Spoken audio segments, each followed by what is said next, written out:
चलो ठीक है, आज का क्लास स्टार्ट करो। देखो, इंडियन पॉलिटी में खास करके हमारा कॉन्स्टिट्यूशन का हिस्सा है। ठीक है, क्या क्या पढ़ा है एक बार कोई बताएं। इसमें देखो, हमने ऐतिहासिक पृष्ठभूमि, कॉन्स्टिट्यूशन का ऐतिहासिक पृष्ठभूमि या संविधान का विकास का जो पहला पार्ट है, ऐतिहासिक पृष्ठभूमि, इसमें शुरू करा था। एक तो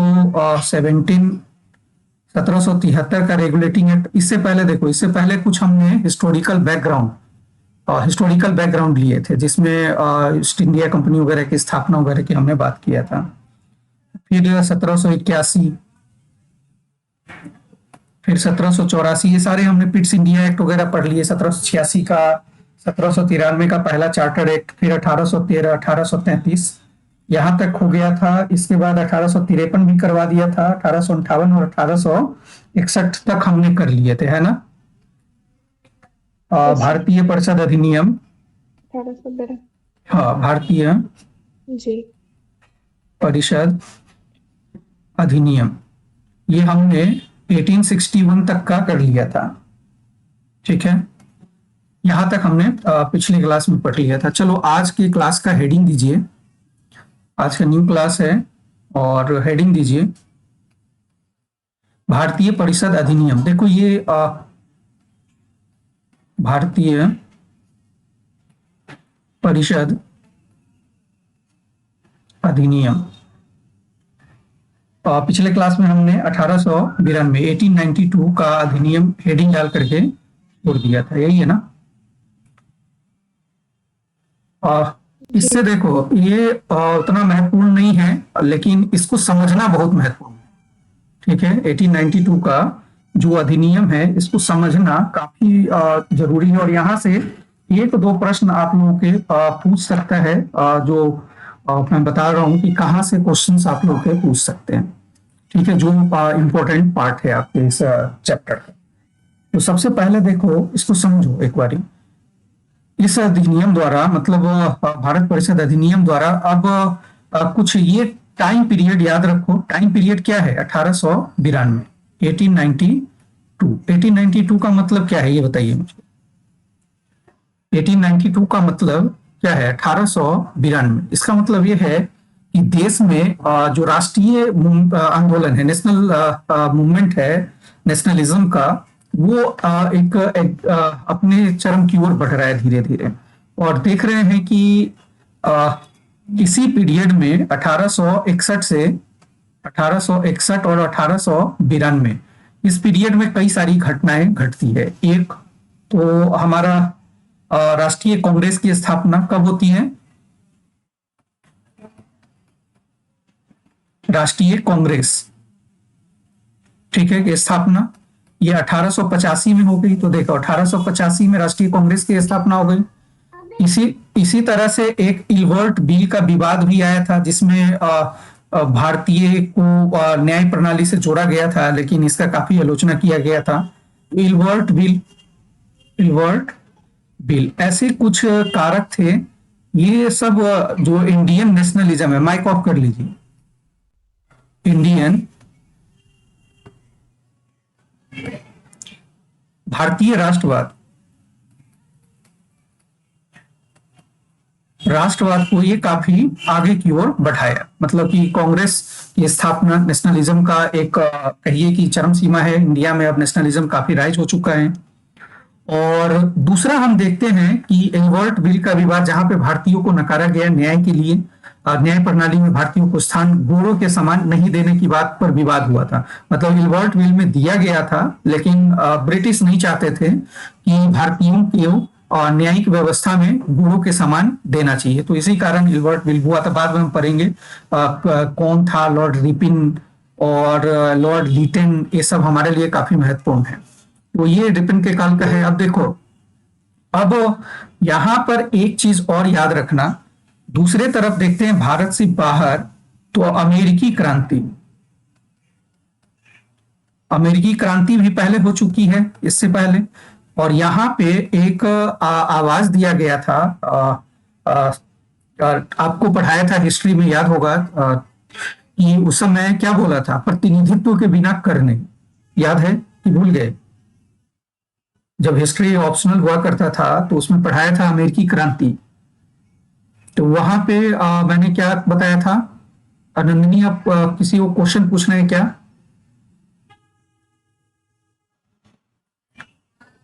किसी ने हैंड रेज किया नो है? सर। तो याद करो, वहां पे अमेरिकी क्रांति बताया था। तो क्या कहा गया था कि प्रतिनिधित्व के बिना कर नहीं। तो भारतीय नेशनलिज्म जो राइज हुआ है, तो यहाँ पे भी जो भारतीय है, खास करके जो भारतीय प्रतिक्रियावादी है या राष्ट्रवादी लोग है, खास करके जो उदारवादी, अभी उदारवादी नेशनलिज्म का चरण है ये उदारवादी का। तो ये लोग चाहते हैं कि हमें नेशनलिस्ट जितने भी है, वो सब चाहते हैं कि हमें भी प्रतिनिधित्व दो। बात समझ में आ रहा है? प्रतिनिधित्व। अब राष्ट्रवादी यानी भारतीय भी प्रतिनिधित्व की मांग कर रहे हैं। समझ में आया? भारतीय द्वारा प्रतिनिधित्व की मांग हो रही है, और इन तमाम परिस्थितियों को देख करके ही भारतीय परिषद अधिनियम 1892 लाया गया था। ठीक है, तो इसको लिख लोगे, लिख लो, इसका पृष्ठभूमि करके लिख लो, लिख लो राष्ट्रीय कांग्रेस की स्थापना, इल्बर्ट बिल और राष्ट्रवादियों के प्रतिनिधित्व की मांग। राष्ट्रवादियों द्वारा लिख लेना, राष्ट्रवादियों द्वारा प्रतिनिधित्व की मांग को ध्यान में रखते हुए भारत परिषद अधिनियम 1892 पारित किया गया था। क्लियर? समझ में आया? इसका पृष्ठभूमि समझ में आया? सर एक बार आप बोलिएगा। इसमें लिखी है कि कांग्रेस की स्थापना, मतलब राष्ट्रीय कांग्रेस की स्थापना, ब्रैकेट में लिख दीजिएगा 1885, इल्बर्ट बिल विवाद, इल्बर्ट बिल विवाद,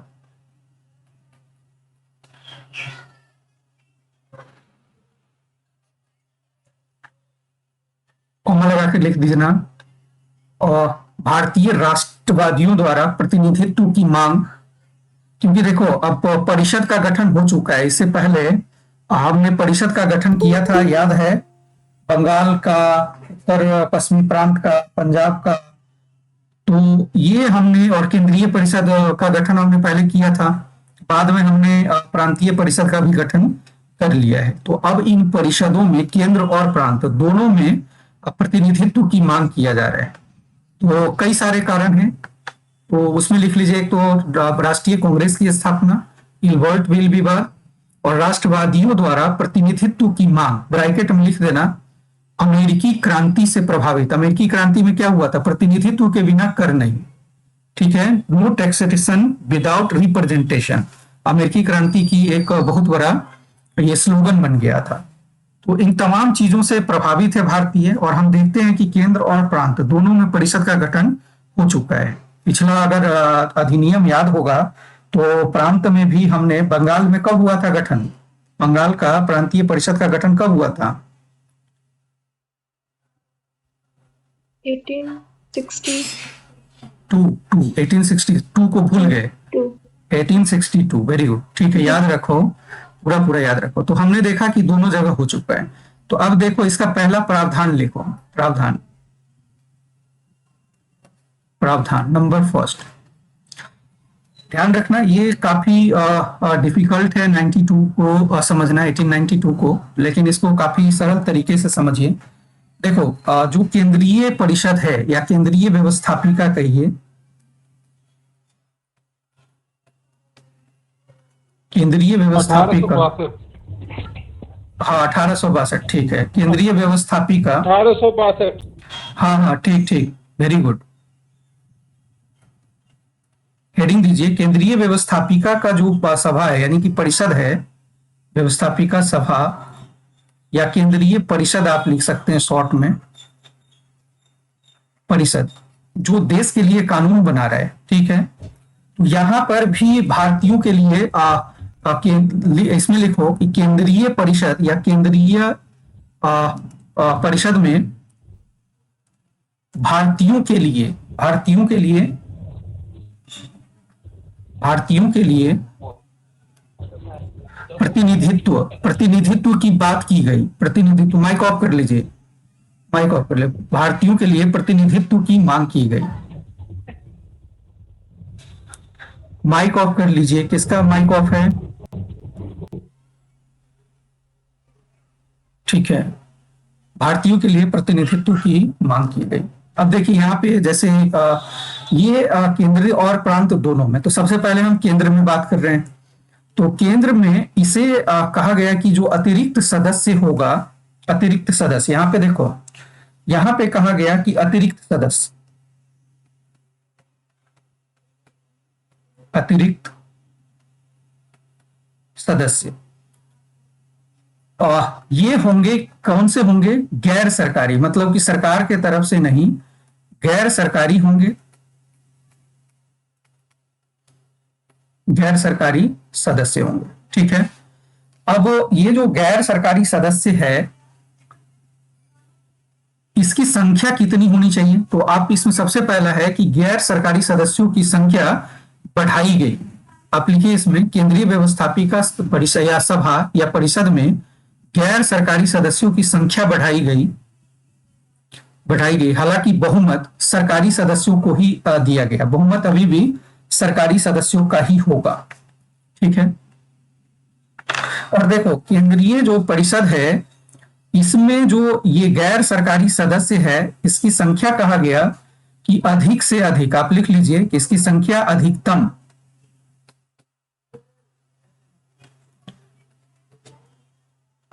16 और कम से कम न्यूनतम जो होगा वो 10 होगा। न्यूनतम होगा कम से कम 10, कम से कम 10 रखा जाएगा गैर सरकारी सदस्यों की संख्या। लेकिन इस अधिनियम द्वारा केंद्रीय परिषद में, ध्यान रखना, केंद्रीय परिषद में सदस्यों की संख्या, लिखते रहिए, केंद्रीय परिषद में सदस्यों की संख्या किया गया था 16 + 9 यानी 25। 16 + 9, तो जहां पे आपने 16 लिखा, उसके नीचे डैश लगा करके लिख दीजिए 16 जो सदस्य थे वो आपका कौन हो जाएगा? 16 जो सदस्य होंगे वो गैर सरकारी होंगे। ठीक है, ये सदस्य हो गया, ये टोटल जो इसी में गैर सरकारी सदस्य होंगे। लेकिन ये जो 9 है, ये पदेन सदस्य थे, पदेन सदस्य, पदेन सदस्य। ठीक है, पदेन सदस्य का मतलब क्या हुआ? पदेन सदस्य का मतलब हुआ कि जो वायसराय है, वायसराय के जो काफी करीबी या उनके परिषद के जो लोग होंगे वो पदेन सदस्य होंगे। 16 सदस्य होंगे और इसी 16 में से गैर सरकारी सदस्य भी होंगे। ठीक है, तो केंद्रीय परिषद में इससे सदस्यों की संख्या निर्धारित की गई कि अधिकतम 16 और कम से कम 10 होगा, लेकिन इस समय 25 तक रखा गया था। ठीक है, ये याद रखना। ये समझ में आ गया?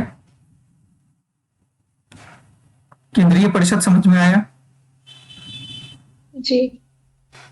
सबको? सबने लिख लिया इसको? केंद्रीय व्यवस्थापिका सभा में कुल सदस्यों की संख्या 25 रखी गई। इसमें 9 पदेन सदस्य थे। इसको देखो, इसको इसलिए समझना जरूरी है कि आगे जो हम 1909 वाला पढ़ेंगे तो वहां पे थोड़ा सा आपको ये बैकग्राउंड होना चाहिए। अब देखो, जो केंद्रीय हो गया, इसी तरह से प्रांत में जो प्रांतीय परिषद है, प्रांतों में प्रांतों की जो व्यवस्था है, उसके लिए देखो प्रांतों में भी कुछ व्यवस्थापिका जो है,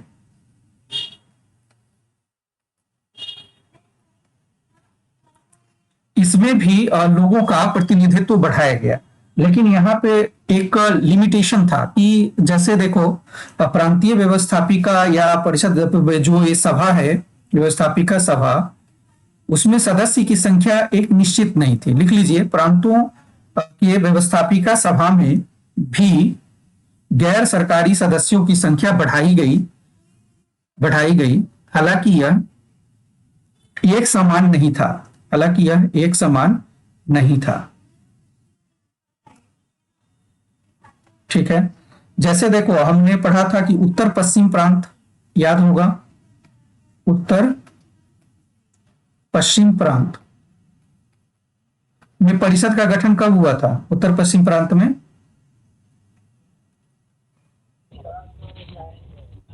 1986। नहीं, 1900 कहां से? 1800 ना। 1886। अरे सॉरी सर, 1862, नहीं नहीं 1864, 1886 नहीं, और 1866 1890 से 1886, ठीक है। 1986, 86, 86, 86। Okay sir. ठीक है, कोई बात नहीं। देखो, उत्तर पश्चिम प्रांत में इसमें निश्चित कर दिया गया कि यहाँ पे 15 से ज्यादा सदस्य नहीं होगा। इसी तरह से देखो, बंबई और मद्रास, बंबई हो गया, मद्रास हो गया, बंगाल हो गया, इस सब में बंबई और प्लस मद्रास, ये दोनों में कहा गया कि कम से कम सदस्यों की संख्या 8 और अधिक से अधिक 20 होना चाहिए। इससे ज्यादा नहीं होना चाहिए प्रांतों में। और इसी तरह से देखो, बंगाल में भी अधिकतम संख्या, बंगाल में भी यहां पे लिख लो, बंगाल का जो है, बंगाल में भी कहा गया कि 20 से अधिक नहीं होना चाहिए। तो इतना नहीं पूछेगा, ये आप लोगों के समझने के लिए बस ये लिख दीजिए कि इसी प्रकार प्रांतों की व्यवस्थापिका सभा में भी गैर सरकारी सदस्यों की संख्या बढ़ाई गई। गैर सरकारी सदस्यों की संख्या बढ़ाई गई। ठीक है।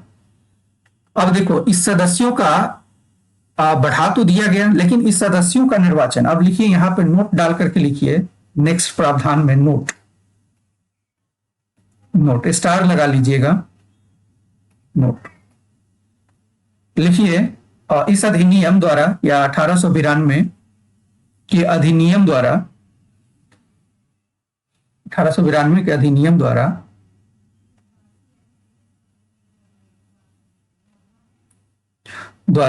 निर्वाचन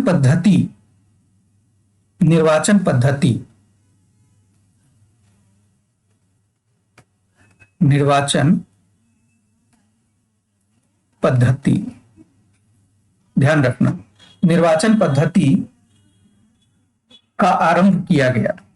निर्वाचन पद्धति का आरंभ किया गया। ठीक है, निर्वाचन पद्धति का आरंभ किया गया। क्लियर? निर्वाचन पद्धति का आरंभ किया गया। लिख लीजिए, हालांकि इस अधिनियम में याद रखना, एकदम सोते जागते बैठते हुए, हालांकि इस अधिनियम में चुनाव शब्द का प्रयोग नहीं हुआ था। चुनाव शब्द का प्रयोग नहीं किया गया था। मतलब कहीं ये नहीं लिखा था कि चुनाव होगा, लेकिन भारत में आप देख रहे हैं कि भारतीय कितना प्रभावित है नेशनलिज्म से और किस तरह से मांग हो रही है। तो इसीलिए निर्वाचन पद्धति का हम शुरुआत अगर देखें तो 1892 के अधिनियम द्वारा हम देखते हैं, लेकिन इस अधिनियम में निर्वाचन शब्द का कहीं पे प्रयोग नहीं किया गया था। अब देखो, अब जो निर्वाचन पद्धति है वो अब एक देखो, एक है, हमने देखा प्रांत और दूसरा देखा केंद्र। ठीक है, तो प्रांत में जो सदस्य है इसका निर्वाचन आप लिख लीजिए, निर्वाचन जो गैर सरकारी सदस्य है उसका निर्वाचन अप्रत्यक्ष रूप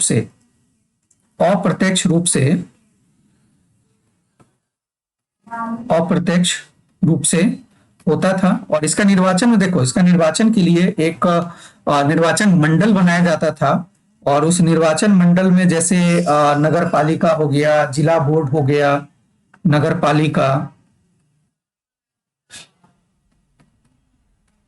पालिका हो गया, जिला बोर्ड हो गया, जिला बोर्ड। इसके अलावा हो गया जिला बोर्ड, जैसे विश्वविद्यालय के विश्वविद्यालय से संबंधित, और जैसे वाणिज्य मंडल, वाणिज्य मंडल। इसके एक निर्वाचन मंडल बनाया जाता था इन लोगों का, निर्वाचन मंडल, ठीक है। और ये निर्वाचन मंडल प्रांत में सदस्यों का अप्रत्यक्ष रूप से चयन करता था, ठीक है। और प्रांत के जो सदस्य है, प्रांत के सदस्यों द्वारा केंद्र के सदस्य चुने जाते थे। ध्यान रखना, प्रांत के सदस्य ही केंद्र के सदस्यों का चयन करते थे। इसकी प्रक्रिया और आगे हम 1909 के जब अधिनियम देखेंगे तो वहां पे हमारा क्लियर हो जाएगा। तो ध्यान रखना, एक क्वेश्चन बनाइए, यहाँ पे क्वेश्चन लिखिए, निम्नलिखित में से कौन सा कथन 1892 के अधिनियम 1892 के अधिनियम के संदर्भ में असत्य है? असत्य है, ध्यान रखना, क्या है? असत्य है, ठीक है। लिखिए, निम्नलिखित में से कौन सा कथन 1892 के अधिनियम के संदर्भ में असत्य है? लिखा, पहला पॉइंट लिखो, इस अधिनियम द्वारा निर्वाचन पद्धति की शुरुआत हुई। पहला है निर्वाचन पद्धति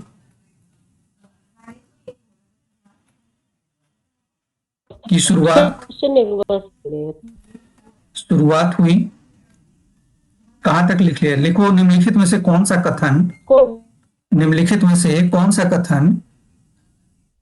1892 क्या बोलते हैं इसको, 92 ना, 1892, हाँ, 1892 के अधिनियम के संदर्भ में असत्य है।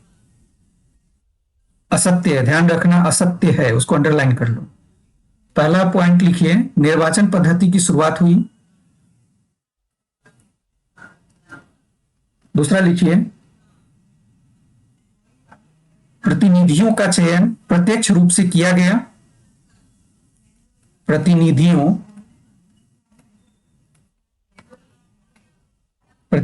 का चयन प्रत्यक्ष रूप से होता था या प्रत्यक्ष रूप से करने का प्रावधान किया गया।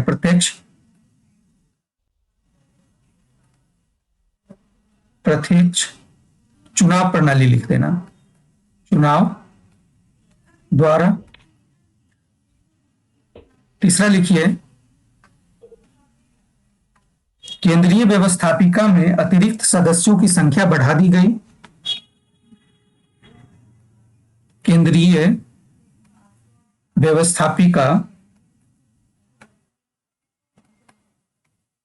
व्यवस्थापिका में अतिरिक्त, या लिख लो, गैर सदस्यों की संख्या बढ़ा दी गई।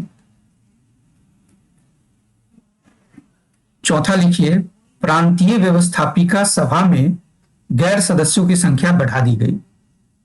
कौन सा सही आंसर होगा?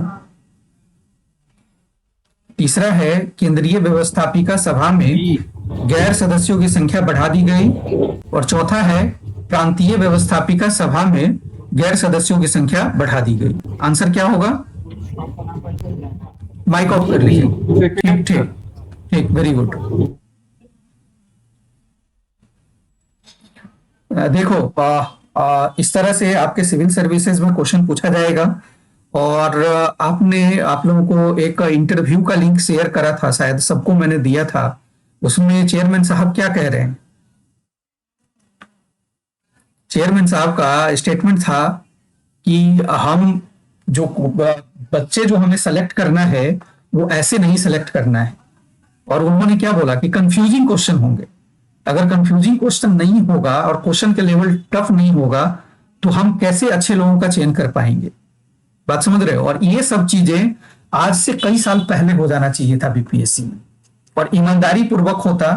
तो मैं आप लोगों को बता दूं कि एक अच्छे प्रशासनिक वर्ग खड़ा होता बिहार में, लेकिन दुर्भाग्य है कि ईमानदारी पूर्वक भी नहीं हुआ और जैसे तैसे बहाली हुई है इससे पहले। अब कुछ सुधार हो रहा है और अब अगर ईमानदारी पूर्वक हो तो स्वाभाविक में अच्छे लोगों का चयन होगा। तो इसीलिए अच्छे लोग बनिए, कहने का मतलब तार्किक, गहन अध्ययन वाला, स्तरीय नॉलेज वाले अब फेंका जाएंगे पूरी तरह से। अगर मैं बोलता हूं ये सब बातें तो काफी लोग आलोचना करने लगते हैं कि कोचिंग वाले हैं ये अपना बिजनेस चलाते हैं। नहीं, कोचिंग वाला नहीं हूं मैं। कोचिंग ऑफलाइन मेरा बंद है और ऑनलाइन में 3-4 लोगों को लेकर के मैं पढ़ा रहा हूँ, वो भी मैं फंस गया था इसलिए। अब नंदिनी अच्छी तरह से जानती है इस बात को, नहीं तो मैं ऑनलाइन भी क्लास शुरू करने वाला नहीं था। ठीक है, स्टूडेंट के कहने पे ही मैंने शुरू किया और मैं बुरी तरह से फंस गया। तो चलो कोई नहीं, इससे फायदा आप लोगों को हो रहा है तो ध्यान रखना। वो वीडियो देखा था कि नहीं देखा था जो मैंने भेजा था आप लोगों को? सबने देखा था? बीपीएससी के चेयरमैन साहब का इंटरव्यू वाला वीडियो देखा कि नहीं देखा? सर मैंने देखा था, कभी नहीं देख पाया था। हाँ, तो उसको एक बारी देखिए। ठीक है, तो ये देखो, इसमें ये प्रावधान समझ में आया कि केंद्रीय व्यवस्थापिका और प्रांतीय व्यवस्थापिका सभा में सदस्यों की संख्या बढ़ाई गई। केंद्रीय व्यवस्थापिका में 16 गैर सरकारी और 9 पदीन सदस्य होते थे। इस तरह से कुल 25 हुआ। प्रांतियों में, प्रांत में भी लिमिटेशन था कि इससे ज्यादा नहीं होना चाहिए। हमने चर्चा किया, जैसे न्यूनतम 8 किसी वजह से बम्बई और मद्रास में, अधिकतम बंगाल के लिए अधिकतम 20 किया गया और उत्तर और हमारा जो पश्चिमी प्रांत है उसके लिए 15 निश्चित किए गए थे कि अधिक नहीं होना चाहिए। तो इस तरह से किया गया। निर्वाचन पद्धति की शुरुआत हुई और निर्वाचन पद्धति के साथ साथ यहाँ पे एक निर्वाचन पद्धति, और देखो निर्वाचन पद्धति में मैंने क्या लिखवाया कि ये अप्रत्यक्ष रूप से है, ध्यान रखना। एक और पॉइंट लिखिए, एक और पॉइंट लिखिए और स्टार लगा करके लिखिए, स्टार लगा करके। ये भी क्वेश्चन आप लोगों से पूछा हुआ है। लिखिए, इस अधिनियम द्वारा यानी 1892 के अधिनियम द्वारा, 1892 के अधिनियम द्वारा परिषद के अधिकारों, परिषद यानी विधान परिषदों लिख लेना, विधान परिषदों की अधिकारों में वृद्धि की गई, अधिकारों में वृद्धि की गई तथा वृद्धि की गई तथा तथा भारतीय सदस्य, भारतीय सदस्यों, भारतीय सदस्यों को, भारतीय सदस्यों को बजट पर बहस करने, बजट पर बहस करने, स्टार लगा लेना, बजट पर बहस करने, प्रश्न पूछने,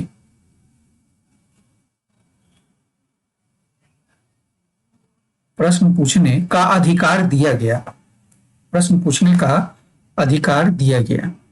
ठीक है, प्रश्न पूछने का अधिकार दिया गया। यहीं पे लिख दो, हालांकि हालांकि हालांकि मतदान करने, सर मतदान इसको करने, इन्वर्टेड कॉमा दे सकते हैं क्या? हाँ बिल्कुल, इन्वर्टेड कॉमा में लिख लो। हालांकि ये अधिकार दिया गया, यहाँ पे राइट है, अधिकार दिया गया, बजट पर बहस कर सकता है, प्रश्न पूछ सकता है। हालांकि मतदान करने एवं अनुपूरक प्रश्न पूछने, अनुपूरक, अनुपूरक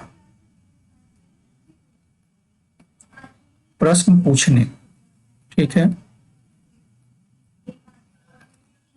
ये अधिकार नहीं दिए गए, ये अधिकार नहीं दिया गया। स्टार लगा लेना है, नहीं दिया गया, ये दिया गया। ठीक है, इस अधिनियम द्वारा भारतीय सदस्यों को बजट पर बहस करने, प्रश्न पूछने का अधिकार दिया गया। हालांकि मतदान करने एवं अनुपूरक प्रश्न पूछने का अधिकार नहीं दिया गया। ठीक है, अनुपूरक प्रश्न पूछने का अधिकार नहीं दिया गया। ठीक है, आवाज क्लियर नहीं आ रही है आपकी। मैं माइक वो एक तो नेटवर्क सही करिए। देखिए जब भी क्लास होती है ना, एक तो वाईफाई लगा लीजिए, या मोबाइल के नेटवर्क से दिक्कत होता है, या फिर नेटवर्क का कम यूज करिए, क्लास के लिए बचा करके रखिए, ठीक है ना। और अगर कुछ नहीं समझ में आए तो मुझको व्हाट्सएप भी कर दीजिएगा लिख करके कि ये क्या है, तो फिर मैं उसको डिटेल से समझा दूंगा। तो एक क्वेश्चन यहाँ पे ये पूरा का पूरा एक चारों ऑप्शन लगा करके एक क्वेश्चन बनाया जा सकता है। क्वेश्चंस बना दूं या हो जाएगा, या क्वेश्चन बना दूं यहाँ पे, बताइए। जी बना दीजिए क्वेश्चन। लिखिए लिखिए, निम्नलिखित में से कौन सा कथन, निम्नलिखित में से क्वेश्चन है, निम्नलिखित में से कौन सा कथन, निम्नलिखित में से कौन सा कथन 1892 की अधिनियम के संदर्भ में असत्य है। असत्य है, ध्यान रखना, असत्य है। लिखिए पहला, इस अधिनियम द्वारा, इस अधिनियम द्वारा, इस अधिनियम द्वारा भारतीयों को बजट पर बहस करने का अधिकार दिया गया। बजट पर बहस करने का अधिकार दिया गया। दूसरा लिखूं, इस अधिनियम द्वारा अनुपूरक प्रश्न पूछने का अधिकार दिया गया।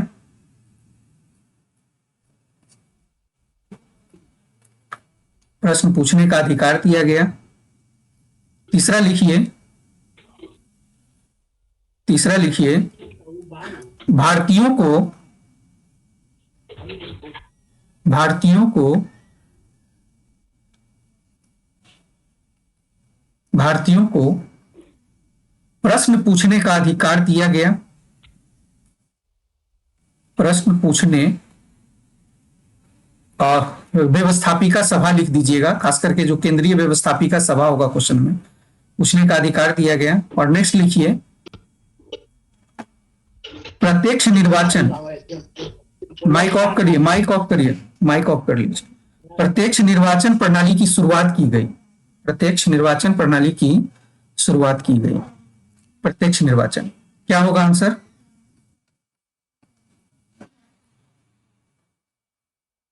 आंसर क्या होगा? असत्य है। भारतीयों को प्रश्न असत्य नहीं, अनुपूरक प्रश्न पूछने का प्रत्यक्ष अधिकार। निर्वाचन प्रणाली की शुरुआत की गई। प्रत्यक्ष, अब देखो यहाँ पे एक ये भी गलत है, अनुपूरक वाला और प्रत्यक्ष निर्वाचन का। तो जब इस तरह के क्वेश्चंस देंगे तो आपको ऑप्शन देगा, ऐसे लिखा रहेगा ए, बी, सी और डी, ठीक है। अब देखो यहाँ पे बजट करने का, बहस करने का था, अनुपूरक प्रश्न पूछने का नहीं था, प्रश्न पूछने का अधिकार था, प्रत्यक्ष निर्वाचन नहीं था, तो 2 हो गया। और एक से अधिक मैंने बोला नहीं है इसमें, तो आपके इस तरह के भी ऑप्शन होंगे। जैसे देखो रहेगा, यहाँ पे रहेगा कि ए और में 1 और 2, 1 और 2। दूसरा में रहेगा 2, 2 और 3। तीसरा में रहेगा 2 और 4। चौथा में रहेगा 1, 2, 3 और 4। कौन सा होगा? अब आंसर बताओ। ऐसे भी क्वेश्चन दिखता है ना आप लोगों को, स्टेटमेंट होता है फिर ऑप्शंस होते हैं। तो क्या होगा आंसर? 2 और 4 असत्य है। 2 और 4 ठीक है, तो ऐसे क्वेश्चंस का भी आप लोगों को अभ्यास करना है। क्लियर? क्वेश्चन था कि निम्नलिखित में से कौन सा कथन 1892 के अधिनियम के संदर्भ में असत्य है। पहला स्टेटमेंट था कि बजट पर भारतीयों को बजट पर बहस करने का अधिकार दिया गया, अनुपूरक प्रश्न पूछने का अधिकार दिया गया, प्रश्न पूछने का अधिकार दिया गया और प्रत्यक्ष निर्वाचन की शुरुआत की गई। तो इसमें 2 स्टेटमेंट गलत है, अनुपूरक वाला जो कि दूसरा है, और लास्ट प्रत्यक्ष निर्वाचन नहीं, और प्रत्यक्ष निर्वाचन की शुरुआत की गई, तो इसीलिए 2 और 4 असत्य है। तो हमारा आंसर हो जाएगा सी। ठीक है, तो इस तरह के भी क्वेश्चंस की प्रैक्टिस करिए, क्योंकि आगे 67th में भी आप लोगों को बीपीएससी में दिखा है इस तरह के स्टेटमेंट टाइप क्वेश्चन, और आगे ध्यान रखो स्टेटमेंट टाइप क्वेश्चन बढ़ेगा, जिसमें से दो तीन स्टेटमेंट देगा, कहेगा कौन सत्य है, पहला दूसरा, जैसे यूपीएससी और बीपीएससी। और यूपीएससी में भी ये क्वेश्चन काफी महत्वपूर्ण है, इसी तरह से क्वेश्चन बनाते हैं। पीसीएस, यूपी पीसीएस में देखिए अच्छा क्वेश्चन बनाते हैं। तो इस तरह के क्वेश्चंस का आप लोगों को प्रैक्टिस करना चाहिए आईएएस और पीसीएस दोनों के लिए, ठीक है। अब देखो हमारे लिए एक काफी महत्वपूर्ण अधिनियम है जिसे आज कंप्लीट करेंगे। अब हेडिंग दीजिए, ये समझ में आ गया अनुपूरक प्रश्न वगैरह।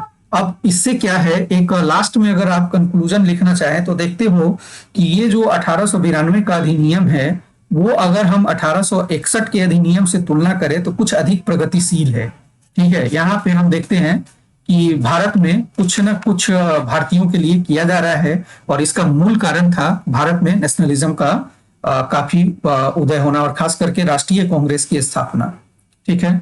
अब एक हेडिंग दीजिए और लिखिए भारत परिषद इंडिया काउंसिल एक्ट 1909। भारत परिषद अधिनियम 1909, ये काफी महत्वपूर्ण है, और यहां से कई सारे प्रश्न आप लोगों से सीधे सीधे पूछा जाता है। इंडिया काउंसिल एक्ट 1909, ठीक है। देखो अब हम देखते क्या है, इसका कुछ कारण बता सकते हैं आप लोग? इंडिया काउंसिल एक्ट का आने का कुछ कारण बताइए, तो आप लोग भी क्लास में बोलिए, सभी एक एक कारण बताइए। कौन पहले बताएगा? सभी को बताना है। भारत परिषद अधिनियम 1909 का एक एक कारण, ज्यादा नहीं।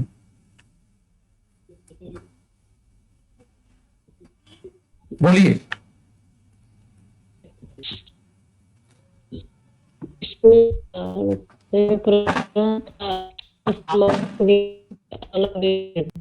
आपकी आवाज ही नहीं क्लियर आ रही है।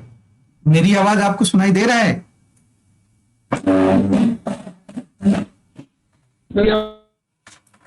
आपकी आवाज एकदम क्लियर नहीं है, बिल्कुल क्रैक हो रहा है बुरी तरह से। और कोई? भारत परिषद अधिनियम 1909 का कुछ कारण बताइए, एक एक कारण बताइए तो।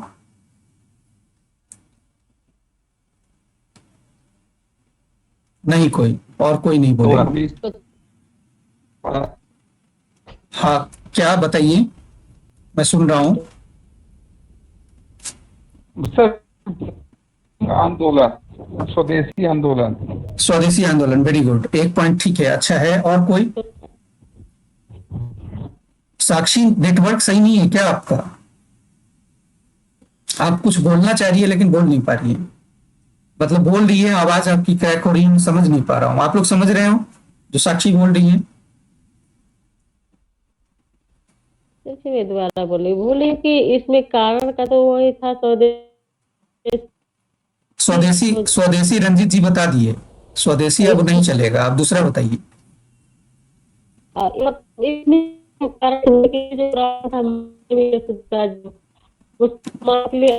करता। चलिए, आप क्या कहना चाह रही है मैं समझ नहीं पाया, आवाज आपकी बिल्कुल क्रैक हो रही है। और कोई बताना चाहेंगे या नहीं? करण की भी नीति थी। हाँ सर ठीक। सर हाँ मेरा दूसरा कारण सर, हाँ बोलिए। आगा खां और सलीमुल्लाह खान ने 1907 में जो शिमला में जाके समझौता किया और जो मुस्लिम लीग की स्थापना हुई, तो उनकी तुष्टीकरण के लिए भी लाया गया था मार्ले मुंटो सुधार। ठीक है, मुस्लिमों का तुष्टीकरण। अब देखिए इसका कारण क्या है, दिया गया हाँ, था। हाँ, यानी सीधे शब्दों में कहिए कि भारत में देखो, भारत में जो राष्ट्रवाद है, इसको थोड़ा सा समझा दूं। जो भारत में नेशनलिज्म है उसके दो रूप हमें दिखाई दे रहा है। एक हम देख रहे हैं कि जो उदारवादी है, जो मॉडरेस्ट थे उदारवादी, उन्होंने इन्हीं की पहल है 1885 में नेशनल कांग्रेस की स्थापना, ठीक है, नेशनल इंडियन नेशनल कांग्रेस की स्थापना। तो ये लोग क्या कह रहे हैं, ये लोगों का जो विशेष मांग है, विशेष है कि ये चाहते हैं कि प्रतिनिधित्व दो, प्रतिनिधित्व। बात समझ रहे हैं कि हमें प्रतिनिधित्व दो। और ये इन्फ्लुएंस्ड है अमेरिकी क्रांति से, खास करके जहां पे आप लोगों को मैंने बताया कि प्रतिनिधित्व के बिना करनी, आपको हमारे यहाँ शासन करना है, वो आप जो विधान परिषद या विधान जो बाद में जो आप जो केंद्रीय या प्रांतीय सभा का निर्माण करते हैं, तो उसमें भारत के लिए शासन हो रहा है, तो भारतीयों को स्थान मिलना चाहिए। दूसरा देखिए, अब आगे हम देखते हैं कि कुछ नेशनलिज्म जब ऐसे बढ़ा तो हिंदू मुस्लिम की यूनिटी एक साथ जुड़ने लगी, और नेशनलिज्म के लिए ये क्या था, बहुत बड़ा खतरा था। इसके लिए Europe British east India company का है या फिर जो ब्रिटेन है उसके लिए खतरा था, औपनिवेशिक शासक के लिए खतरा था। और हिंदू मुस्लिम की जो एकजुटता है वो प्रकाष्ठा पे जाने लगा। तो यहीं पर राष्ट्रीयवाद मेन चीज है कि राष्ट्रवाद को कमजोर करना, इसको कमजोर करना है। और इसके लिए आपने देखा कि बंगाल विभाजन जैसी, याद है विभाजन, ये क्या है वास्तविक सरल में, 105। हाँ वास्तविक में ये क्या है बंगाल विभाजन, ये वास्तविक में है क्या, ये कुछ ये नहीं करना चाह रहा है, वो ये करना चाह रहा है कि फूट डालो और शासन करो, डिवाइड एंड रूल, ठीक है, फूट डालो और शासन करो। और दूसरा, इस पीरियड में जब बंगाल का विभाजन होता है तो इस पीरियड में एक राष्ट्रवाद का दूसरा चरण शुरू होता है जिसको हम उग्र राष्ट्रवाद कहते हैं, उग्र राष्ट्रवाद। और जो रंजीत ने बोला कि इसमें भारतीयकरण, चाहे वो शिक्षा का हो, चाहे वो उद्योग का हो, चाहे वो का सभी प्रणाली का भारतीयकरण, जिसमें विदेशी वस्तुओं का बहिष्कार हो, जिसे बहिष्कार आंदोलन कहते हैं, वस्त्रों का जलाना हो, वगैरह वगैरह। तो ये तमाम परिस्थितियां ये दर्शा रहा है कि इंडिया में नेशनलिज्म अपने एक मुकाम पे आ चुका है और इस नेशनलिज्म को कमजोर करना है। बात समझ में आया? इसने नेशनलिज्म को कमजोर करना है ताकि ब्रिटिश शासन को और आगे बढ़ाया जा सके और औपनिवेशिक मानसिकता को पूरा किया जा सके। ये इसकी पृष्ठभूमि है।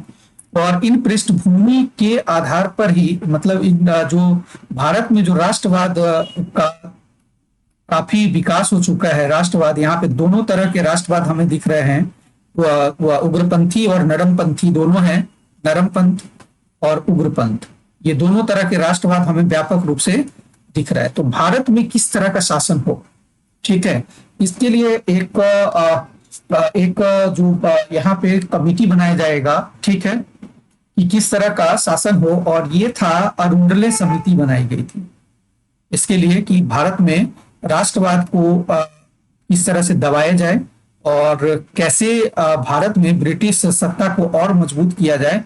इसके लिए सर अरुंडले समिति का गठन किया गया था, लिख लीजिएगा, सर अरुंडले। इसको इतिहास जब पढ़ेंगे तो और डिटेल से पढ़ेंगे, अरुंडले समिति, ठीक है, लिख लीजिए अरुंडले समिति। अब देखो, यही समिति जो है, अरुंडले समिति ने जो रिपोर्ट दिया था, में लिखवा दीजिएगा, क्या इसको थोड़ा ऑरेंज में लिखवा दीजिएगा।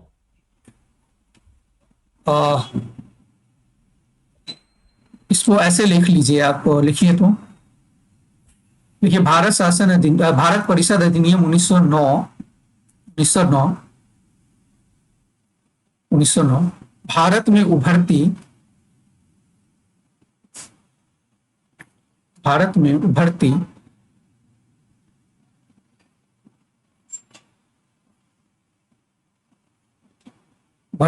राष्ट्रीय आंदोलन, उभरते राष्ट्रीय आंदोलन लिख देना, उभरते राष्ट्रीय आंदोलन, ब्रैकेट में लिख दीजिएगा उदारवाद और उग्रवाद, प्लस दोनों लगा दीजिएगा, उग्रवाद, कॉमा लगा करके लिख दीजिए।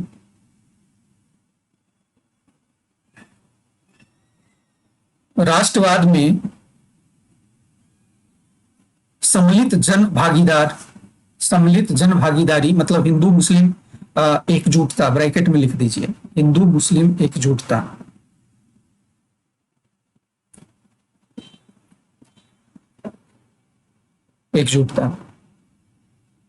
आदि कारणों से प्रभावित था,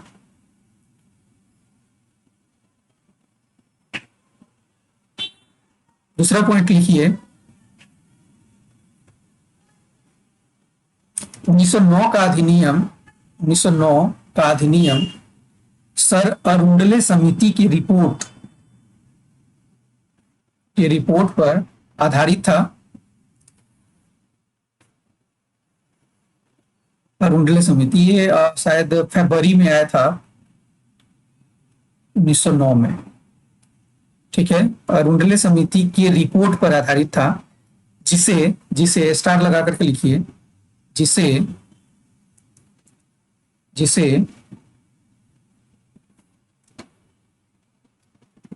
मार्ले मिंटो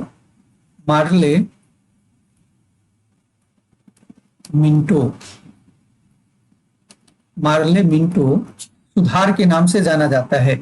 मार्ले मिंटो सुधार के नाम से जानते। मार्ले कौन था? मार्ले कौन था? क्या सर? मार्ले कौन? भारत सचिव थे और Very good. मिंटो और वायसराय थे। मिंटो वायसराय थे और मार्ले जो थे इंडियन सेक्रेटरी थे। हाँ ठीक है, भारत सचिव।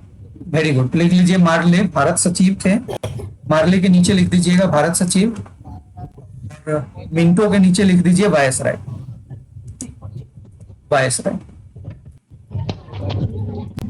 इसको याद करने का भी तरीका है, पहला जो होगा वो सुपीरियर होगा, इसलिए हाँ, भारत बिल्कुल। सचिव होगा, दूसरा वायसराय होगा।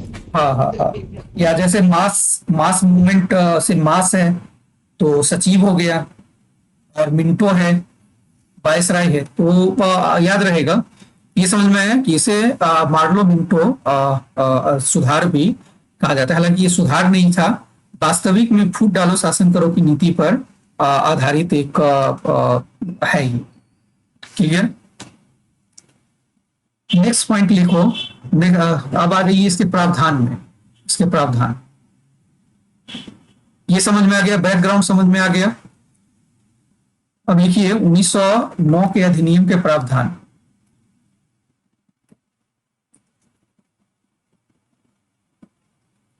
सबसे पहला लिखो, देखो 1909 वाला में आप लोगों को थोड़ा सा समझना है। थोड़ा सा क्या समझना है कि जैसे अभी हमने 1892 के अधिनियम देखा था, तो वहां पे देखा कि किस तरह से सदस्यों की संख्या, चाहे वो केंद्रीय व्यवस्थापिका हो और प्रांतीय व्यवस्थापिका हो, वहां पे सदस्यों की संख्या को किस तरह से बढ़ाने का काम किया गया।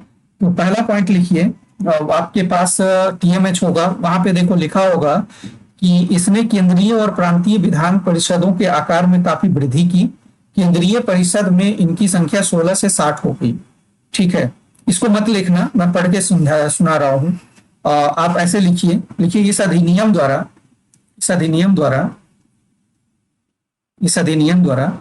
केंद्रीय एवं प्रांतीय विधान परिषदों में सदस्यों की संख्या बढ़ाई गई, सदस्यों की संख्या बढ़ा दी गई।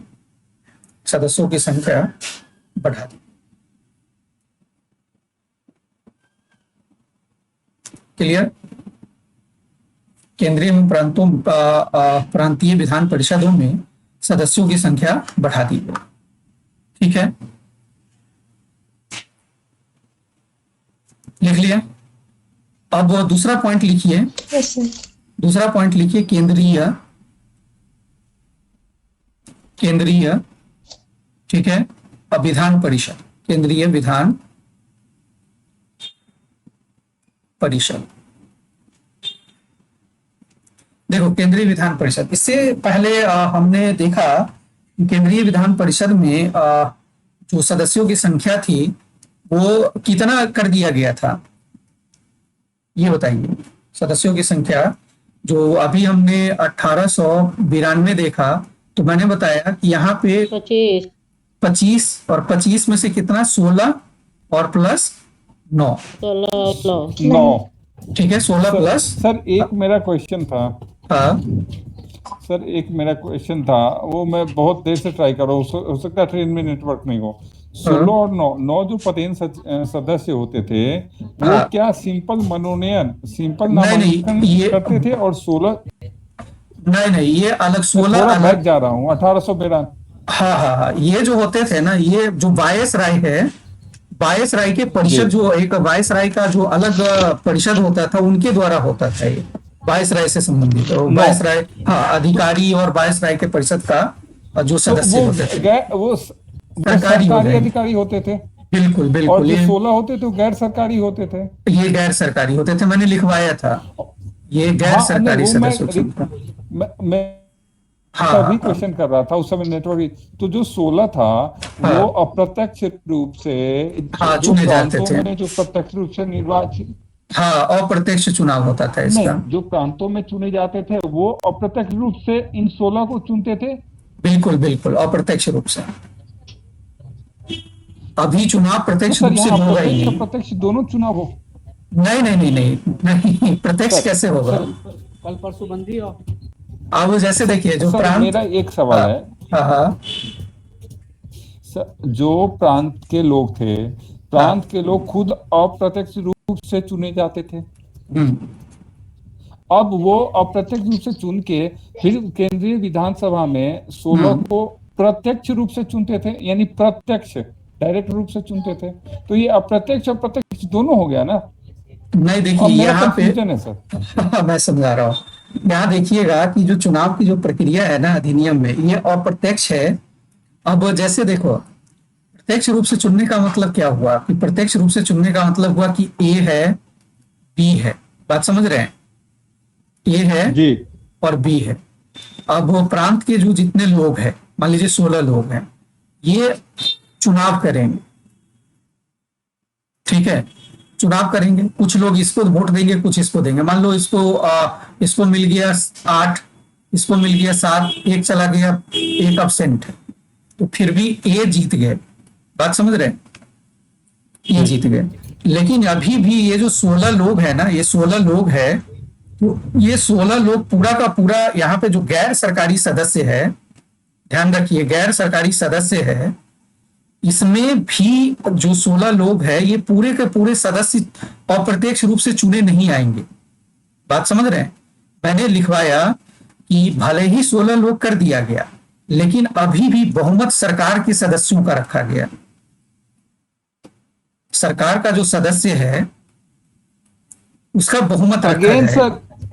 सर ये बिल्कुल लिखा हुआ अक्षर सर बुक में कि बहुमत सरकार का ही सरकारी सदस्य, लेकिन हाउ हाँ, 16 वही मैं बता रहा हूँ।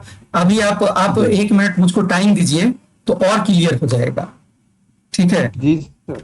ये सब चीजें थोड़ा सा किताब को लिखना चाहिए, वो अभी मैं इस बात को क्लियर करते रहा हूँ। जैसे देखो, ये 16 जो सदस्य, इसकी अगर हम बात करें तो थोड़ा सा चीजें सुन लो। अब मैं बता ही दे रहा हूँ, आपने बात को छेड़ दिया।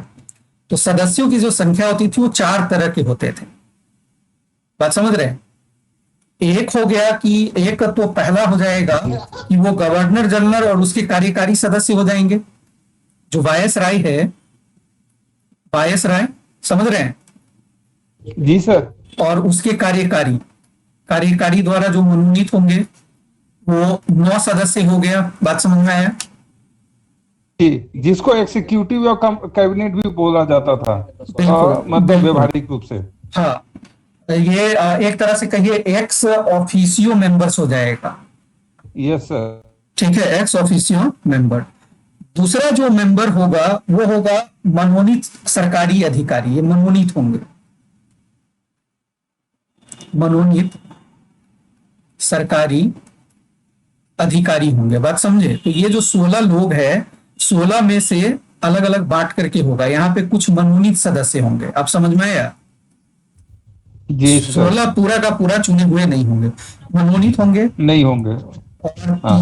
तीसरा होगा मनोनीत गैर सरकारी सदस्य। जी सर। मनोनीत ही होंगे, लेकिन कैसा होगा? गैर सरकारी, भारतीय हाँ। राजवाड़े से आएंगे। और चौथा होगा अप्रत्यक्ष रूप से निर्वाचित, बात समझ रहे हैं? अप्रत्यक्ष रूप से क्या हो जाएंगे? निर्वाचित सदस्य हो जाएंगे। प्योर रिप्रेजेंटेटिव आ सकते हैं। हाँ, ये अप्रत्यक्ष रूप से निर्वाचित होंगे। तो ये देखो, इतने लोग हैं, तो फिर भी देखो, मनोनीत सरकारी, वायसराय के कार्यकारी, और ये दोनों मिलाकर के ये 16 में भी और +9, तो बहुमत किसकी हो गई अधिक? सरकारियों की। सरकारियों की। और ये लोग ही अब आपस में यहाँ पे चुनाव नहीं हो रहा है कि ए को चुनना है या बी को चुनना है, डायरेक्ट ए को चुन लिया। तो ये क्या हो गया, एक तरह से चुने नहीं गए, इसको एक तरह से हम कहें कि मनोनीत कर दिया गया है, अप्रत्यक्ष रूप से। बात समझ रहे हैं? तो यहाँ पे थोप दिया कोई, गया। हाँ, ये कोई डायरेक्ट चुनाव नहीं है। ये क्लियर हुआ? Yes sir. ठीक है।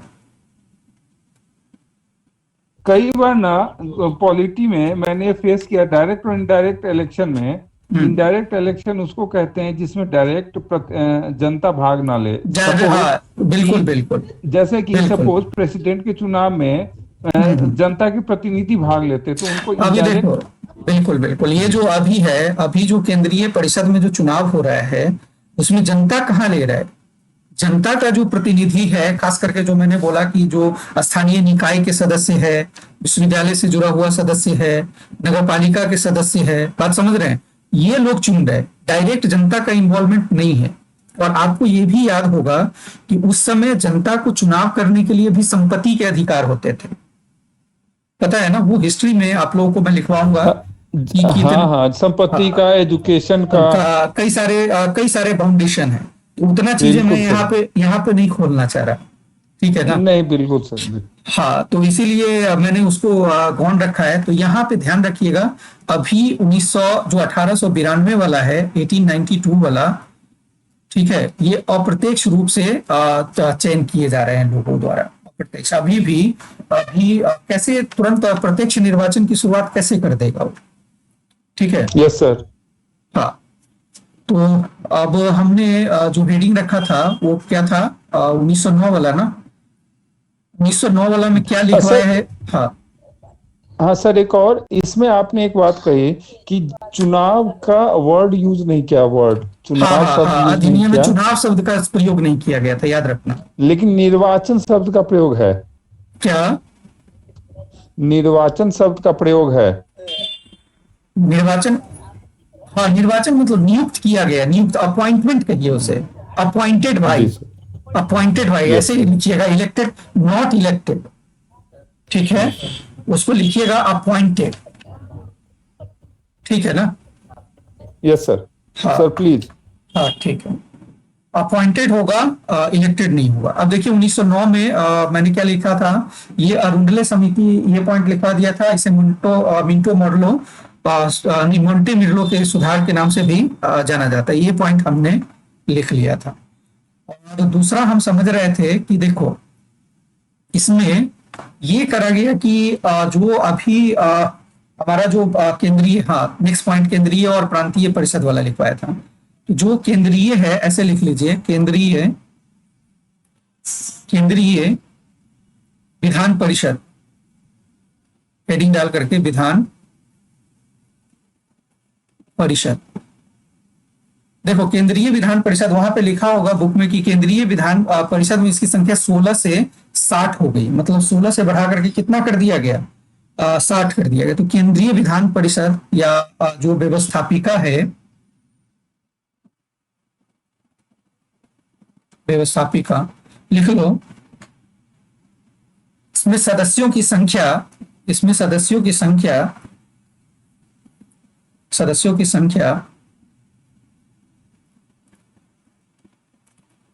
की कुल संख्या लिख देना, कुल संख्या 69 कर दी गई, 69, ध्यान रखना, सदस्यों की संख्या 69 कर दी गई। वहां जो लिखा है ना कि 16 को बढ़ाकर के 60 कर दिया गया, कुल सदस्य 60 नहीं है, कुल सदस्य कितने हैं, 69 है, ध्यान रखना। अभी मैं उसको जस्टिफाई कर रहा हूं कि कैसे कुल सदस्य 69 है, ठीक है? कुल सदस्यों की संख्या 69 करेगी। देखो, मैं बता रहा हूं यहाँ पे, जैसे अभी कुल सदस्य कितने हैं, 69, 69 नहीं 69 नहीं, बढ़ा के, हाँ 69। अब देखो, इसमें दो तरह के सदस्य थे, सदस्य फर्स्ट और सदस्य सेकेंड। जो पहले सदस्य थे, ध्यान करो, सदस्यों की संख्या याद करो, इससे पहले जो मैंने लिखवाया था कि किस तरह से सदस्यों की संख्या बढ़ाई गई थी। याद है 16 किया गया था, तो जो सदस्य पहले 16 था उन सदस्यों की संख्या बढ़ा करके 60 कर दी गई। ठीक है, गैर और सरकारी पदेन 9 सदस्य ही रहे। और हाँ, पदेन ठीक है। पदेन कितने रहे? पदेन 9। सदस्य 9 रहे, पदेन सदस्य 9 है, और इन दोनों को जोड़ेंगे तो टोटल कितना आ जाएगा? 69। तो अब समझ में आया? तो सर। वहां पे जो 69 है उससे कंफ्यूज मत होइएगा। वो 16 जो सदस्य है, ठीक है, उसे बढ़ा करके 60 किया गया था। और वो सदस्य कौन से थे? अभी हमने पढ़ा उसमें 1800। 4 तरह के सदस्य थे। हाँ, वो समझ में आ गया सर। बिल्कुल बिल्कुल। अब देखो यहीं पे लिखिए, जो ये 60 सदस्य है, जो इसको मैं और थोड़ा सा जस्टिफाई कर दे रहा हूं। ये स्ट्रक्चर बना लिया आप लोगों ने, ये समझ में आ गया कि केंद्रीय विधान परिषद में सदस्यों की संख्या 69 कर दी गई।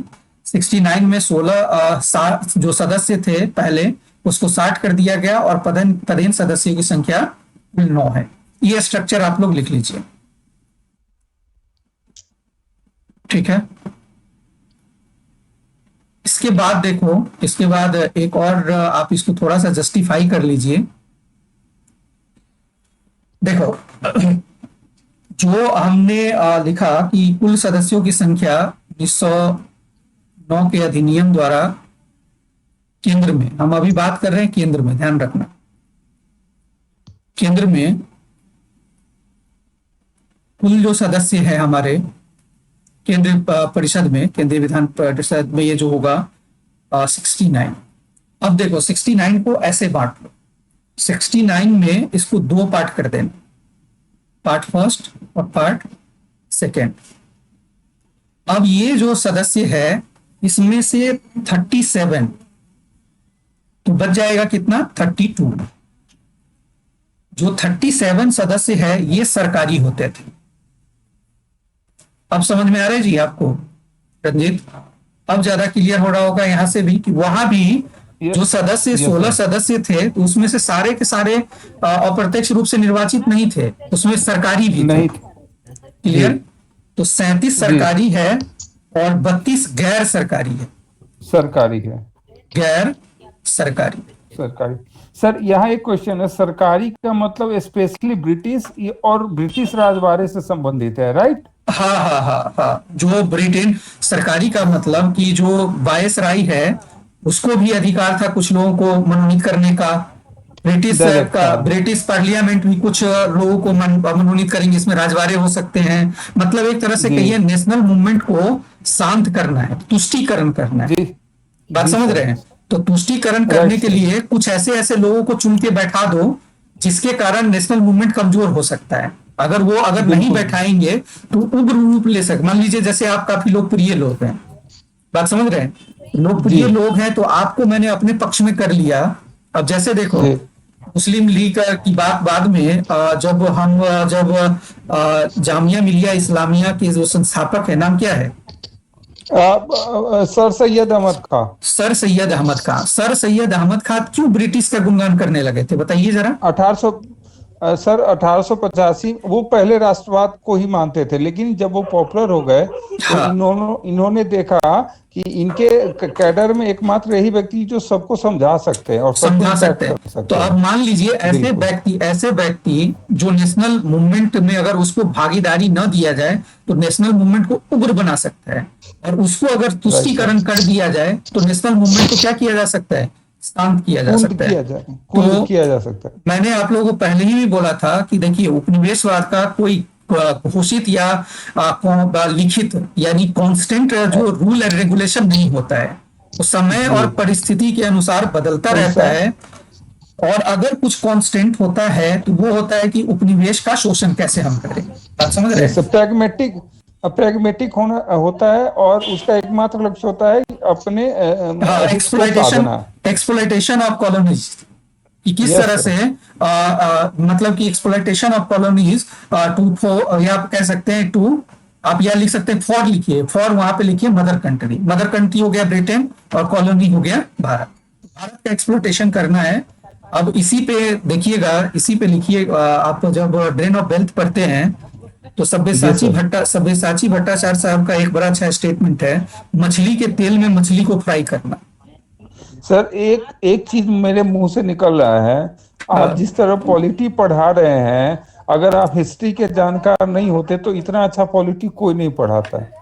मैंने पॉलिटी का क्लास नहीं किया है, लेकिन मैं मतलब भट्टाचार्य की भी बुक पढ़ी है, मोहित भट्टाचार्य की भी, और लक्ष्मीकांत भी मेरा लगभग 4 बार 5 बार पढ़ा, लेकिन जो डेप्थ है ना, वो सिर्फ और सिर्फ इसीलिए क्योंकि आपकी हिस्ट्री की भी इतनी बढ़िया आप पढ़ाते हैं।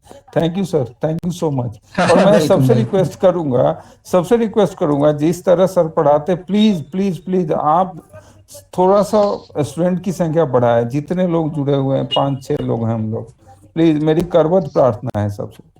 अब संख्या रहने पे देखिए, संख्या रहने पे पढ़ाने में भी मजा आता है, जब क्वेश्चंस आता है ना वो और मजा आता है। अब जैसे मान लो अभी आपने क्वेश्चन वायबल किया भी नहीं सर, सस्टेनेबिलिटी भी होनी चाहिए ना। अब थोड़ा मन लगेगा, इंटरेक्शन होगा, और एक फिनेंशियल रूप से भी सस्टेनेबल स्ट्रक्चर बनेगा। प्लीज सबसे रिक्वेस्ट है मेरी सर के तरफ से। सर ने मुझे कभी नहीं कहा, स्टिल मैं ये कह रहा देख हूं, लो, please। यही चीज पढ़ाने के लिए प्री का जिस तरह से मैं पढ़ा रहा हूँ, पटना में भी अगर कोई टीचर पढ़ाता होगा तो मिनिमम फी 20-25 हजार रुपया होगा। बिल्कुल सर। मेरा मकसद है कि ऑनलाइन माध्यम से उन लोगों को एक चैलेंज करना जो फी बढ़ा रखे हैं और गरीब बच्चे भी घर पे बैठ करके नहीं पढ़ पा रहे हैं। मेरा मकसद ये है ऑनलाइन साहब। मैं भी ऑफलाइन तुरंत शुरू करूंगा। अब देखिए, तो वहां पे फी एक अलग होगा, वहां की एक अलग स्ट्रक्चर। और ये नहीं है कि ऑनलाइन और ऑफलाइन में मैं कोई भेदभाव करता हूँ पढ़ाने का। ये नंदिनी यहाँ पे बैठी हुई है, ऑप्शनल हिस्ट्री जिस समय मैं पढ़ा रहा था, इन्हीं लोगों के कहने से मैंने बैच शुरू करा था। तो पढ़ाना एक इंजॉय करके आप अगर नहीं पढ़ाते हैं, क्या नंदिनी गलत कह रहा हूं? तो फिर मजा नहीं आता। पढ़ाने का मतलब है कि पढ़ाने में भीड़ जाइए, नहीं पढ़ाना है तो मत पढ़ाइए। सर इतना ऑफलाइन में भी नहीं होता। हालांकि मैंने ऑफलाइन कभी ट्यूशन नहीं लिया, क्योंकि मैं व्यक्तिगत रूप से आपसे पूछ रहा हूँ, आप व्यक्तिगत रूप से मुझे सवाल का जवाब दे रहे। ऑफलाइन में तो कहता है तुम बैठो बाद में पूछना, और उतनी भीड़ में पूछ भी नहीं पाएगा कोई। अभी देख लो ना, अब यहाँ से जब ऑफलाइन में आप जाइए तो आजकल के जो टीचर है ऑफलाइन में पढ़ाने वाले, उसको आप क्लास में ही पकड़िएगा और आप क्लास में क्वेश्चन आंसर करिएगा कि ये कैसे हो सकता है और ये कैसे हो सकता है। मैं सीधे शब्दों में कह रहा हूं। Yes sir. नहीं सर, आपकी हिस्ट्री के कारण आपकी पॉलिटी, ये तो इनक्रेडिबल है। ऐसा कोई नहीं, कहीं किसी ने नहीं लिखा है सर। सुभाष कश्यप ने नहीं लिखा है, डीडी बसु जैसे व्यक्ति ने मतलब स्किप ही कर दिया है हिस्ट्री ऑफ कॉन्स्टिट्यूशनल डेवलपमेंट। और लक्ष्मीकांत के बारे में तो आप कई बार बोल चुके हैं। वो सभी जगह पैरालाइज से एक तरह से कही हो गया है historical background. Yes sir, yes sir. तो देखो इसमें जो आप यहीं पे देख लीजिए ना, टीएमएच लक्ष्मीकांत की किताब सारे लोग पढ़ते हैं। अब यहाँ पे लिखा है केंद्रीय परिषद की संख्या 16 से बढ़ा करके 60 कर दी गई। अब यही क्वेश्चन आएगा कि 1900 अधिनियम द्वारा केंद्रीय परिषद की सदस्यों की संख्या कुल कितनी थी, ये कुल कितनी हो गई। तो बच्चे पढ़ेगा कि 16 से बढ़ा करके 60 कर दी गई। पहला ही ऑप्शन रहेगा 60, 69, 60, 69, 50, 59। तो वो तो 16 से बढ़ा करके 60 कर दी गई, याद करेगा 60 लगा के आ जाएगा। जबकि कुल सदस्य की संख्या कितनी है? 69। आप समझ रहे हैं? तो 69 में जो 60 है वो सदस्य है और 9 है वो पदेन सदस्य है। यहाँ पे 60 सदस्य है जो पहले हुआ करता था 16, और 9 पदेन सदस्य हैं, पदेन है। अब देखो 69 को भी हमने बांटा, 37 सरकारी है और 32 गैर सरकारी है। अब समझ में आया? 32 गैर सरकारी। अब देखो यहाँ पे एक डायग्राम बनाइए, 32 सरकारी में से एक का पैर ऐसे निकालिए और यहाँ पे लिखिए 5 सदस्य।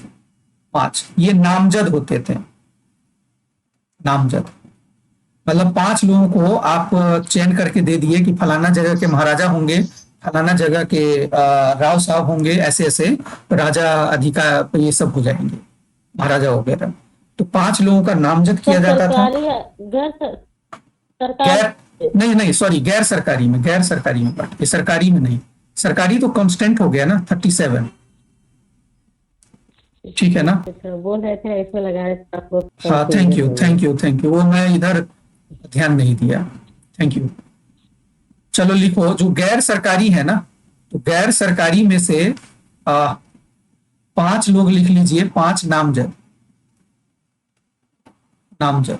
अब देखो, अभी भी सरकार की संख्या बढ़ रही कि नहीं? ऐसे ही 37 सरकारी है, 5 नामजद कर लिए, तो केंद्रीय परिषद में बहुमत किसका है? ब्रिटिश की ही है एक तरह से। सरकारियों का। और ये जो 27 होते थे, 27, ठीक है, इसका चयन किया जाता था। ये चुने हुए सदस्य थे, ध्यान रखें, चुने हुए सदस्य, ठीक है, 27 चुने हुए सदस्य थे। और इसी 27 में से 27 को नीचे ऐसे खींच लीजिए, 27 में से 8 लिखिए। पहला 8, ये पृथक निर्वाचन मंडल कर दिया गया था, पृथक निर्वाचन मंडल मुसलमानों के लिए, ठीक है, मुस्लिमों के लिए, मुस्लिम। 4 लिख दीजिए ब्रिटिश पूंजीपति। यहां पे भी देखिए, ब्रिटिश पूंजीपति किसका प्रतिनिधित्व करेगा? ये ब्रिटेन का ही, ब्रिटिश का ही। पूंजीपति। हाँ। और दूसरा लिख लीजिए 2 सीट जमींदार को, ठीक है, जमींदारों को दिया। ये क्लियर हुआ? तो कितना हो गया टोटल? हो गया 8 4 12 2 14, 14 लोग तो ऐसे ही हो गए। बात समझ रहे हैं? 14 लोग ऐसे ही हो गए। रह गए कितना?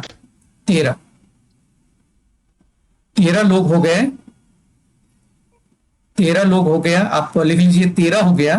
13 सामान्य निर्वाचन द्वारा, सामान्य निर्वाचन, ये भी अप्रत्यक्ष रूप से होगा, लिख लीजिए सामान्य निर्वाचन या अप्रत्यक्ष निर्वाचन, 13 सदस्य। तो बताइए इसमें आप क्या कहिएगा कि किसकी संख्या है? अप्रत्यक्ष रूप से, ठीक है। ये स्ट्रक्चर बना लिया आप लोगों ने, थोड़ा सा स्ट्रक्चर बना लीजिए, फिर समझा दे रहा हूं।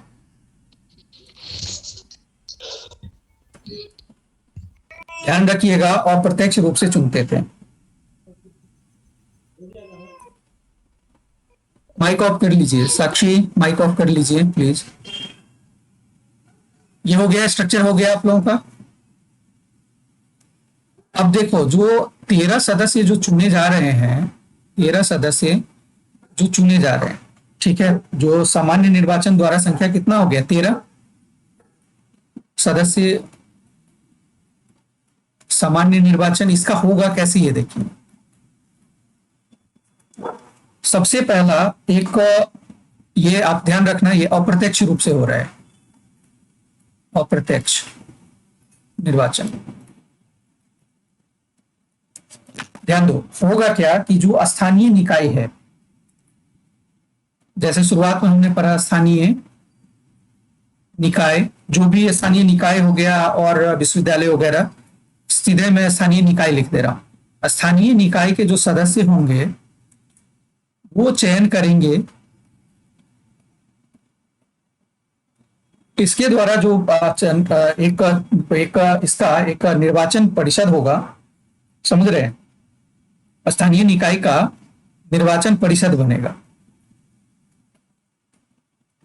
निर्वाचन परिषद। और ये निर्वाचन परिषद द्वारा चयन किया जाएगा प्रांतीय विधान परिषद के सदस्य, प्रांतीय विधान परिषद के सदस्य। और ये जो प्रांतीय जो है, ये सदस्य क्या करेंगे? इसके द्वारा अप्रत्यक्ष रूप से चयन किया जाएगा केंद्रीय, ठीक है, केंद्रीय विधान परिषद के सदस्य का। अब जरा देखो, अब अभी हमने जो लिखा कि पहला होता था पदेन सदस्य। कितने तरह के सदस्य हो गए? पदेन सदस्य। पदेन सदस्य की संख्या कितनी हो गई? 9। दूसरा हमने लिखा था कि मनोनीत सरकारी अधिकारी, सरकारी सदस्य।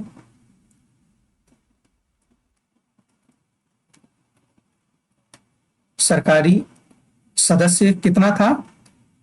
37। तीसरा मैंने बताया था मनोनीत गैर सरकारी सदस्य, गैर सरकारी सदस्य, ठीक है, ये था 32। और चौथा क्या बच गया? अनिर्वाचित सदस्य।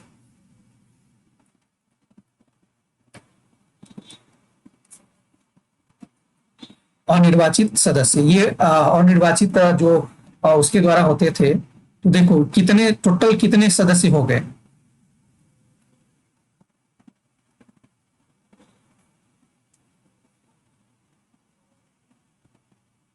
अब देखो यहां जो सरकारी सदस्य है, सरकारी सदस्य, इसमें ये भी काउंट हो जाएगा, ध्यान रखना। और जो अनिर्वाचित सदस्य जो हमने 5 लोग रखा था, याद है ना, 5 नामजद सदस्य, वो कहां से आएगा? इस 32 से आएगा। क्लियर है? तो ये टोटल मिला करके ये तीनों ही बटे हुए हैं, यानी कि 69 टोटल है। टोटल में से 5 अनिर्वाचित सदस्य हो गया, गैर सरकारी सदस्य, सरकारी सदस्य। तो सदस्य कितने तरह के होते थे ये बताइए। मेरा मतलब ये है कि केंद्रीय विधान परिषद में सदस्यों की मतलब कितने तरह के सदस्य होते थे? 4 तरह के। क्लियर हुआ? पदेन सदस्य, सरकारी सदस्य, गैर सरकारी सदस्य और निर्वाचित सदस्य। ठीक है,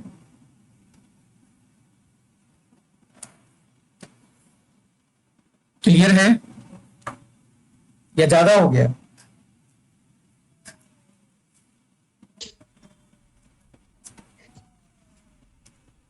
सर ठीक है, 10 बज गए सर, कानपुर पहुंच गए। चलिए लिखो, एक लाइन, एक स्टार लगा करके पॉइंट लिख दीजिए। इसके बाद मैं छोड़ देता हूं, नेक्स्ट क्लास में करवा दूंगा इसका। लिखो स्टार लगा करके। आपने क्या देखा? आपने देखा कि निर्वाचन में जो पद्धति शुरुआत किया गया है, एक पृथक, ठीक है, निर्वाचन पद्धति आप लोगों को दिखा है, पद्धति। तो एक स्टार लगा करके लिखिए पॉइंट। लिखिए 1909 के अधिनियम द्वारा, 1909 के अधिनियम द्वारा, 1909 के अधिनियम द्वारा पृथक निर्वाचन के आधार पर, पृथक निर्वाचन के आधार पर,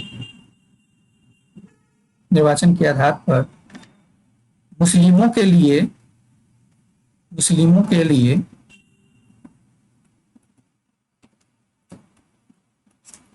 मुस्लिमों के लिए, ठीक है, मुस्लिमों के लिए, मुस्लिमों के लिए पृथक मताधिकार, पृथक मताधिकार ब्रैकेट में लिख लीजिए, पृथक मताधिकार ब्रैकेट में लिख दीजिए, सांप्रदायिक प्रतिनिधित्व, सांप्रदायिक प्रतिनिधित्व का प्रावधान किया गया। मतलब क्या है कि अब जो इसका चयन होगा मुस्लिम सदस्यों द्वारा ही होगा। ठीक है, मुस्लिम सदस्य ही मुस्लिम प्रतिनिधि का चयन करेंगे। ठीक है, लिख लो इस प्रकार, इस प्रकार इस अधिनियम को, इस अधिनियम को सांप्रदायिक अधिनियम, संप्रदायवादी लिख देना, संप्रदायवादी अधिनियम, संप्रदायवादी अधिनियम एवं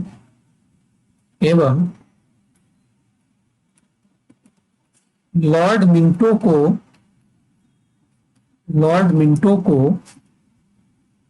एवं लॉर्ड मिंटो को सांप्रदायिक निर्वाचक,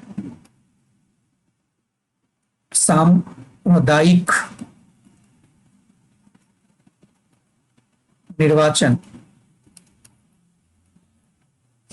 सांप्रदायिक निर्वाचन के जनक के रूप में जाना जाता है। क्या कहा जाता है? सांप्रदायिक निर्वाचन का जनक कहा जाता है। ठीक है, एक क्वेश्चन लिखो लास्ट में, क्वेश्चन। इसके बाद जो अलग अलग प्रावधान है नेक्स्ट क्लास में देखेंगे, क्योंकि 1909 का बड़े अच्छे प्रावधान है इसमें। अभी खास करके जो कार्यकारी परिषद में भारतीय सदस्य को किस तरह से शामिल किया जाएगा, कौन कौन होंगे। एक क्वेश्चन लिखो तो,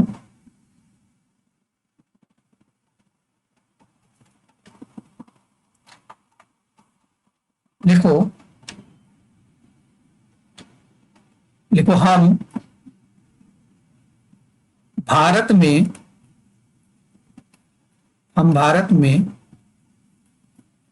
नाग के दांत बो रहे हैं। हम भारत में नाग के दांत बो रहे हैं।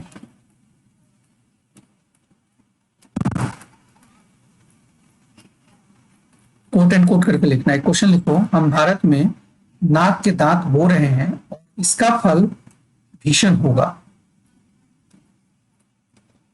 और इसका फल भीषण होगा। भीषण, इसका फल भीषण होगा। फुल स्टॉप लगा करके कोट एंड कोट कर दीजिए। लिखो, हम भारत में नाग के दांत बो रहे हैं और इसका फल भीषण होगा। यह कथन किसका है? कथन किसका है? यह कथन किसका है? ऑप्शन ये लिखो, Lord Minto. Lord Minto sir. Lord Minto. Minto, mic off कर लीजिए। Lord Minto. बी लिखो, लॉर्ड मोरले।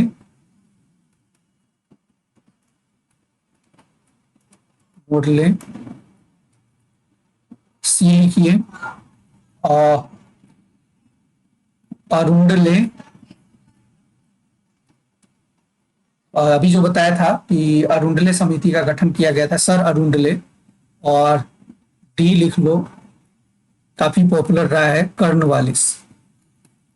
लॉर्ड कर्नवालिस लगा देना आप लोग, इसमें सर लगा दो, सर अरुंडले और लॉर्ड कर्नवालिस। क्या होगा आंसर, ये बताइए।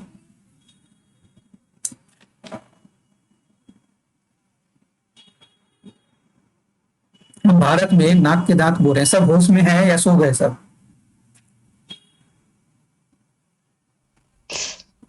Yes sir. हाँ, तो आंसर क्या होगा सब बताओ, कुछ भी बताओ। चार है। Lord Minto. लॉर्ड एक मिंटो। ठीक है, लॉर्ड मिंटो। और कोई? Lord Minto. लॉर्ड मिंटो, दो लॉर्ड मिंटो। और कोई? और का मौन व्रत होगा। ठीक है, देखो, मॉर्ले, लॉर्ड मॉर्ले कौन थे? मॉर्ले कौन थे? लॉर्ड मॉर्ले कौन थे? जो अभी मैंने लिखाया कि लॉर्ड मॉर्ले, या मॉर्ले भी लिख सकते हैं, ऐसे इंग्लिश में ऐसे भी लिखा, हिंदी में मिल सकता है। मॉर्ले कौन थे? लॉर्ड मॉर्ले भारत सचिव थे। ठीक है, और मिंटो कौन थे? वायसराय थे। तो वायसराय ने एक लेटर लिखा था। वायसराय ने, मतलब लॉर्ड मिंटो ने लॉर्ड मॉर्ले को एक लेटर लिखा था, और उसी लेटर में ये शब्द कोट किया था कि हम भारत में नाक के दांत बो रहे हैं और इसका फल भीषण होगा। बात समझ में है? और ऊपर मैंने लिखाया था कि लॉर्ड मिंटे को ही सांप्रदायिक निर्वाचन के जनक कहते हैं। और ये संप्रदाय क्या था? हिंदू मुस्लिम में पृथकीकरण। समझ में आया? और देखो, इस तरह के स्टेटमेंट आप कहोगे किस तरह से? लॉर्ड मॉर्ले ने लिखा। नहीं, लॉर्ड मिंटो ने मॉर्ले को लिखा था, कंफ्यूजन में मत करो। वायसराय ने सचिव को लिखा था लेटर। ठीक है, उल्टा तो नहीं पढ़ लिया है। मैंने लिखा कि वायसराय ने मॉर्ले साहब को, तो वायसराय लॉर्ड मिंटो है, लॉर्ड मिंटो ने मॉर्ले को लिखा था। ठीक है, अब देखो, इस तरह के स्टेटमेंट टाइप क्वेश्चन, ये अगर जैसे मान लो ऑप्शनल क्या रखना है, ये भी डिपेंड करता है, क्योंकि ऑप्शनल अब आप लोगों का एमसीक्यूज हो गया है।